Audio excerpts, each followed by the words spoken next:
अस्सलाम वालेकुम स्टूडेंट्स। आज हम फिफ्थ चैप्टर का लास्ट टॉपिक करने जा रहे हैं। What are Newton's and Einstein views about gravitation. Newton और आइंस्टाइन का हमने व्यू बताना है अबाउट ग्रेविटी। सबसे पहले न्यूटन का देखते हैं। According to Newton's theory, the gravitation is the intrinsic property of matter, that every particle of matter attracts every other particle with a force that is directly proportional to the product of their masses and is inversely proportional to the square of the distance between them. In other words, gravitation is due to the force between masses. Newton ने कहा था कि gravity जो है वो matter की intrinsic property है, मतलब ये कि कुदरती तौर पे ये बॉडी के अंदर एबिलिटी होती है कि वो दूसरी बॉडी को अपनी तरफ अट्रैक्ट कर सके। ठीक है, इसकी और कोई रीज़न नहीं है, ये इसकी अपनी ही प्रॉपर्टी है जिसकी वजह से हर पार्टिकल जो है वो दूसरे पार्टिकल को अपनी तरफ एक ऐसी फोर्स से खींचता है जो इनके मैसेज के प्रोडक्ट के डायरेक्टली प्रोपोर्शनल और इनके बिटवीन जो डिस्टेंस होता है उसके स्क्वायर के इन्वर्सली प्रोपोर्शनल होती है। तो इसका मतलब है कि ये फोर्स जो है वो मैसेज की वजह से होती है। जबकि आइंस्टाइन ने कहा, According to Einstein's theory, gravity is due to the curvature of the space and time caused by masses. Einstein के अकॉर्डिंग जो ग्रेविटी जो है वो स्पेस और टाइम का कर्वेचर होती है। ठीक है, किसकी वजह से? जो कि मैसेज की वजह से बनता है। लाइक आपको ये चीज़ नज़र आ रही है। ठीक है, ये कोई भी रबर बलून ले लें, इसके साथ कोई हैवी मैस जो है वो अटैच कर दें। ठीक है, या कोई हैवी वेट अटैच कर दें, तो क्या होगा? वेट डाउनवर्ड एक्ट करेगा तो बेटा इसका कर्वेचर जो है वो चेंज हो जाएगा। तो ये जो कर्वेचर है, मैसेज की वजह से जो कर्वेचर में चेंज आता है वो क्या कहलाता है? Gravity.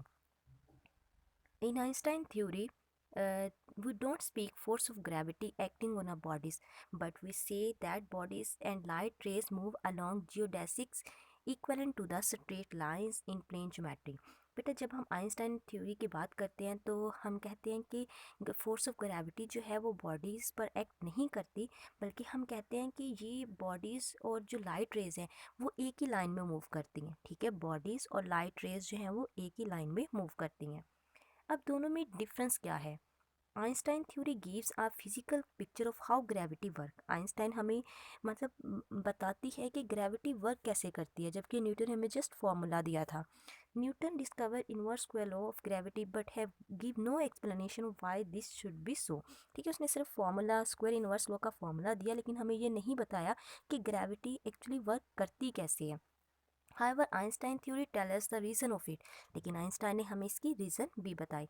But it fully explain the reasons for obeying the inverse square law. लेकिन इसके उसने शायद ये भी कहा कि ये जो रीज़न उसने बताई थी वो बिल्कुल न्यूटन के स्क्वायर लॉ के अकॉर्डिंग ही थी। So Einstein theory give us that if gravity and acceleration are exactly equivalent, अगर ग्रेविटी और एक्सेलरेशन सेम होगा then gravity must bend light by a definite amount, तो वो लाइट को ग्रेविटी क्या करेगी? बेंड कर देगी, मोड़ देगी। दैट कुड बी कैलकुलेटेड, जिसे हम इजीली कैलकुलेट कर सकते हैं। Newton's theory based on idea of light as stream of tiny particles. Actually जो न्यूटन थ्योरी जो थी वो बेस्ड करती थी लाइट के आइडिया पर। लाइक जैसे लाइट क्या चीज़ है? लाइट जो है वो टिनी पार्टिकल्स की एक स्ट्रीम है, एक लाइन है, मतलब छोटे छोटे पार्टिकल्स मिलकर क्या बनाते हैं? लाइट बना देते हैं।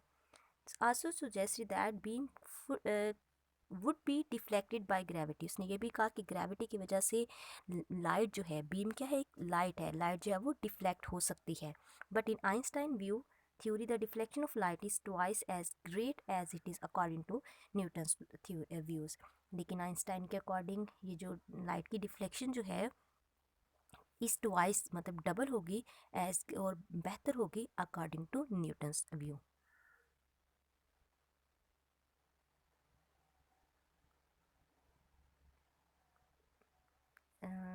Bending of straight by sun, straight light, sorry बेटा, bending of star light by sun.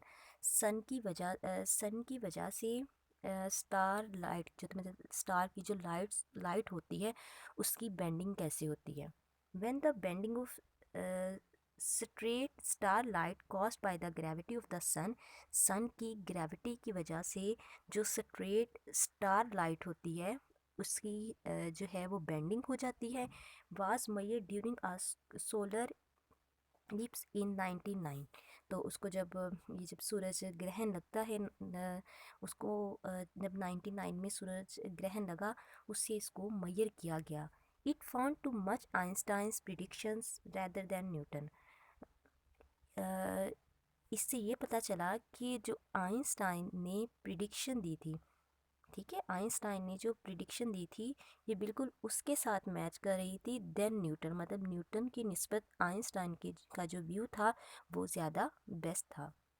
Therefore, Einstein theory was considered as scientific triumph. इसे साइंटिफिक मतलब साइंटिफिक विक्ट्री कह सकते हैं, ठीक है. आइंस्टाइन की थ्योरी को लेकर फिर हम आगे चले थे, क्योंकि न्यूटन जो है था, न्यूटन ने ग्रेविटी का मतलब फार्मूला तो बता दिया, लेकिन हमें वो ये बताने में नाकाम रहा कि एक्चुअली ग्रेविटी क्या चीज़ है. लेकिन आइंस्टाइन ने हमें इसके बारे में डिटेल में बताया, और फिर इसी थ्योरी की बेस पर आइंस्टाइन जो है, इसकी जो थ्योरी जो थी वो सक्सेसफुल रही, और देन इसने फर्दर काम किया. यहाँ तक बेटा हमारा चैप्टर कंप्लीट हो गया. अब हम इसकी ज़रा एक्सरसाइज की क्वेश्चंस की तरफ देख लें, फिर उसके बाद देखते हैं कि नेक्स्ट क्या करना है.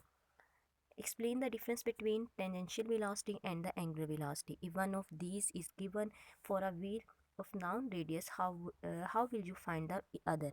बेटा ये कहा जा रहा है कि आपने टेंजेंशियल वेलोसिटी और एंगुलर वेलोसिटी को डिफ़ाइन करना है, मतलब उनका डिफरेंस बताना है, और ये बताना है कि अगर आपके पास एक नाउन रेडियस का व्हील है, एक पहिया दिया हुआ है, तो आप उसकी अगर एक वेलोसिटी गिवन है तो आप दूसरी कैसे निकाल सकते हो.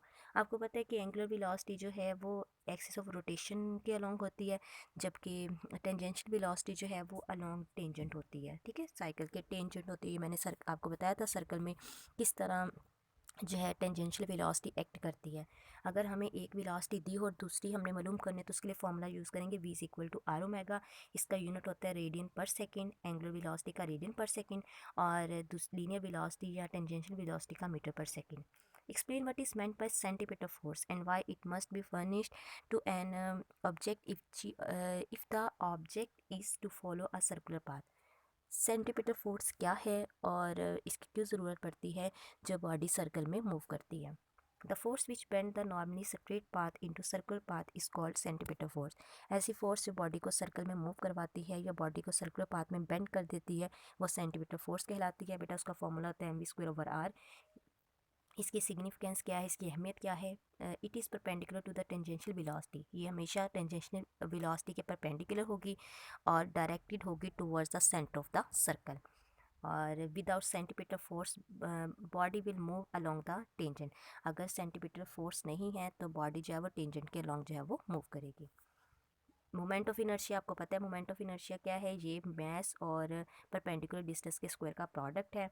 और आपको पता है कि ये कहाँ यूज़ होता है, ये भी मैंने बेटा आपको करवा दिया था.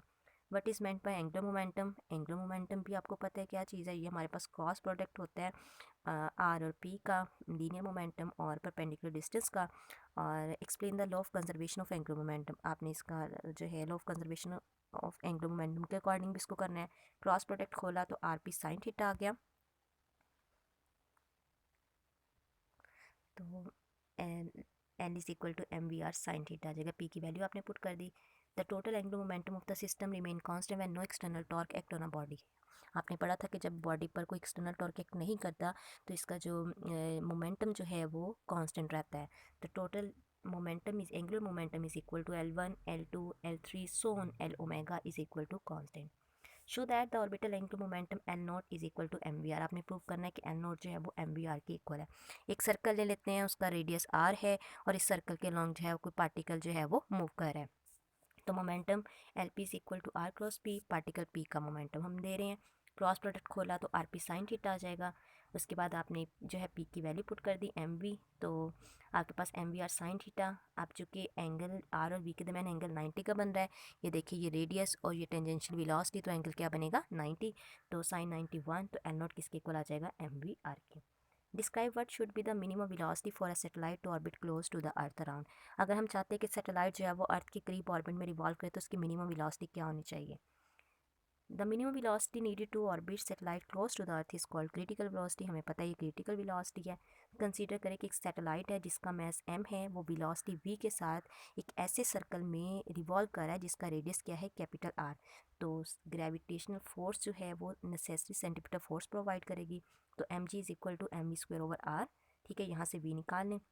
वी आर एम के साथ कट गया तो जी किसके ये बेटा आर यहाँ डिवाइड ऊपर जाके आ जाएगा मल्टीप्लाई, तो वी स्क्वायर किसके इक्वल आ जाएगा, जी आर के। चूँकि हम एक ऐसे सर्कल की बात कर रहे हैं जिसका रेडियस कैपिटल आर है, तो स्मॉल आर को हम रिप्लेस कर देंगे कैपिटल आर के साथ। तो बेटा इसका स्क्वायर रूट ले लें, वैल्यूज पुट करें तो आपके पास वेलोसिटी आ जाएगी। State the direction of the following vectors in simple situation, angular momentum and angular velocity. Angular momentum और एंगुलर वेलोसिटी की डायरेक्शन बतानी है। The direction of angular velocity and momentum along the axis of rotation, ये आपको मैंने पढ़ाया था कि इनकी वेलोसिटी जो है वो एक्सिस ऑफ रोटेशन के सॉरी बेटा इनकी डायरेक्शन जो होती है वो एक्सिस ऑफ रोटेशन के अलोंग होती है, which can be determined by the right hand rule. इसको राइट हैंड रूल यूज़ करते हुए आप बता सकते हो। राइट हैंड रूल के मुताबिक आपने उसको जो है पॉइंट को अपने हाथ में पकड़ना है, कर्ल फिंगर जो होंगी वो रोटेशन को जाहिर करेंगी, और जो डायरेक्ट थंब जो है वो एंगुलर क्वांटिटी को रिप्रेजेंट करेगा।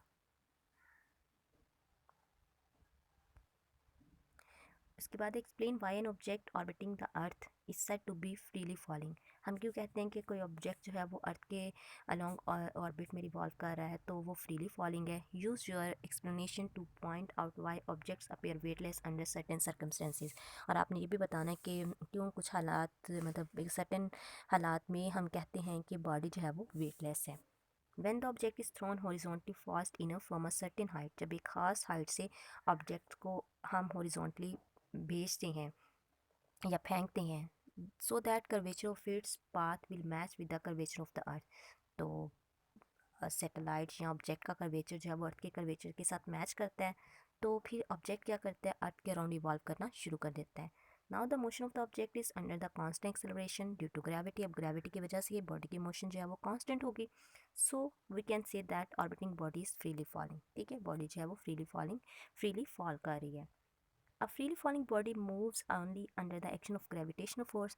फ्रीली फॉलिंग बॉडी जो है वो सिर्फ ग्रेविटी की वजह से मूव करती है, तो इसलिए हम कहते हैं कि ऑब्जेक्ट जो है वो वेटलेस है। When mud flies off the tire of moving bicycle, in what direction does it fly? बेटे जब आपका गाड़ी का टायर जो है वो मड में जो है वो स्टक हो जाता है, तो क्या उसे कहते हैं, जब आप फोर्स अप्लाई करते हो तो मड के जो पार्टिकल्स होते हैं वो टेंजेंशियल डायरेक्शन में मूव करते हैं। तो आपने बस इसी बारे में बताना है। The mud flies off along the tangent to the tyre, वो टायर के टेंजेंट हो गया, आप देखना वो बाहर की तरफ जा रहे होते हैं। When speed of the bicycle increase, then adhesive force between the mud and tire is not sufficient to provide the necessary centripetal force, so the mud leaves the tire and moves along tangent to the tire। अब जब आप bicycle की या car की speed बढ़ाते हो तो बेटा मड और टायर के दरमियान जो एडहेसिव फोर्स होती है, मतलब जो चिपकने वाली फोर्स होती है, वो कम हो जाती है। मड जो है वो टायर को छोड़ देती है, जिसकी वजह से मड के जो पार्टिकल्स हैं वो टेंजेंशियल डायरेक्शन में मूव करते हैं। A disc and hoop start moving down from the top of a inclined plane at the same time, which one will be moving faster on reaching the bottom। दो आपने एक disc और hook को incline plane पर से मतलब same time में उसको भेजा है, आपने बताना है कि कौन जो है वो नीचे जल्दी पहुंचेगी। तो डिस्क जो है वो फास्टर होगी देन जो है हुप। क्यों? क्योंकि हमें पता है हुप की स्पीड कितनी होती है, जी एच का स्क्वायर रूट, जबकि उसकी जो है वो 2 GH होती है। ठीक है, उसके लिए डिस्क के लिए, तो इस वजह से इसकी स्पीड जो है वो देखिए बेटा, डिस्क के लिए हुक के लिए स्पीड ये होती है और डिस्क की स्पीड होती है 4/3 GH का स्क्वायर रूट। तो आप देख सकते हैं GH को अगर सेपरेट करें तो √4/3 टाइम्स जो है वो डिस्क की स्पीड ग्रेटर होगी than hook. Why does diver change his body position before and after diving in the pool. बेटा डाइवर जो होता है, जो गोताखोर जो होते हैं जो पानी में जाते हैं, तो कहते हैं वो पानी में जाने से पहले और मतलब पानी अपनी पोजीशन जो है मतलब डाइविंग से पहले और बाद में अपनी पोजीशन क्यों चेंज करता है। एक्स्ट्रा समर सॉल्ट्स, ये हो सकता है कि when a diver lifts off from the diving board, his legs and arms are full extending। जब डाइवर जो है वो डाइविंग बोर्ड से नीचे की तरफ मतलब उसने जंप करना होता है तो उसकी लेग्स और आर्म जो है फुली एक्सटेंडेड होती है। In this case moment of inertia is large. इस केस में क्या होता है, मोमेंट ऑफ इनर्शिया लार्ज होता है बट एंगुलर वेलोसिटी स्मॉल, लेकिन एंगुलर वेलोसिटी क्या होगी, स्मॉल होगी। When the legs and arms of the diver are drawn into the close tuck position, जो वो नीचे की तरफ जाएगा, हिज मोमेंट ऑफ इनर्शिया मतलब जब वो बैठता है तो मतलब वो खुद को श्रिंक करके बैठता है तो उस केस में क्या होता है, मोमेंट ऑफ इनर्शिया जो है वो डिक्रीज़ हो जाता है और इसकी वेलोसिटी जो है वो इंक्रीज़ हो जाती है। इस तरह क्या होता है, एक में वेलोसिटी डिक्रीज़ हो रही है तो मोमेंट ऑफ इनर्शिया इंक्रीज़ हो रहा है, दूसरी में वेलोसिटी इंक्रीज़ हो रही है तो मोमेंट ऑफ इनर्शिया डिक्रीज़ हो रहा है। तो इसका मतलब ये है कि वो अपनी पोजीशन इसलिए चेंज करता है ताकि उसका मोमेंट ऑफ एक्स्ट्रा समरसॉल्ट का मतलब ये है कि बेटा उसका जो मोमेंट ऑफ इनर्शिया जो है वो बिफोर एंड आफ्टर जो है वो कांस्टेंट रहे। तो I one omega one is equal to I two omega 2। इसी तरह बेटा आपने बताना है कि एक स्टूडेंट है, उसने डंबल्स पकड़े हुए हैं, आपने बताना है किस केस में जो है वो मोमेंट ऑफ इनर्शिया ज़्यादा होगा और स्पीड जो है वो कम होगी। Rate of rotation increase when the student pull the dumbbell towards his chest. जब वो अपनी चेस्ट की तरफ इसको खींचेगा तो उस वक्त क्या होगा बेटा, रोटेशन ज़्यादा हो जाएगी। ठीक है, रोटेशन ज़्यादा होगी और मतलब इस केस में क्या होगा, रोटेशन ज़्यादा होगी लेकिन मोमेंट ऑफ इनर्शिया कम होगा। यहाँ मोमेंट ऑफ इनर्शिया जो है वो ज़्यादा होगा और रोटेशन जो है वो कम होगी। When the student hold two dumbbells by stretching his arm then value of angular inertia is increase. ठीक है, एंगुलर इनर्शिया इंक्रीज हो जाएगा और इसकी एंगुलर वेलोसिटी क्या हो जाएगी, decrease. When the student pull dumbbell towards his chest, जब वो अपनी चेस्ट की तरफ खींचेगा, the angular inertia decrease, angular inertia जो है वो डिक्रीज हो जाएगा लेकिन इसकी वेलोसिटी क्या हो जाएगी, increase. But during the whole period या process the total angular momentum, दोनों में एंगुलर मोमेंटम जो है वो कांस्टेंट रहेगा क्योंकि एक चीज़ कम हो रही है तो दूसरी बढ़ भी तो रही है। Explain how minimum number of geostationary satellites are required for global coverage of TV transmission. TV transmission के लिए आपको टोटल कितनी जो है वो सैटेलाइट्स की ज़रूरत होगी। बेटा टोटल आपको 3 सैटेलाइट्स की ज़रूरत होती है। Minimum 3 correctly position geo station satellites are required for the global coverage और इनका जो है वो लॉन्गिट्यूड कितना होना चाहिए, 120। ये बस बेटा यहाँ तक आज का था हमारा लेक्चर और ये हमारा चैप्टर कंप्लीट हो चुका है। आप से रिक्वेस्ट है कि आप लोग ज़रा इसके न्यूमेरिकल्स देख लीजिएगा। अगर किसी न्यूमेरिकल की समझ ना आए तो आप लोग पूछ सकते हैं। ओके स्टूडेंट्स, टेक केयर, अल्लाह हाफिज़।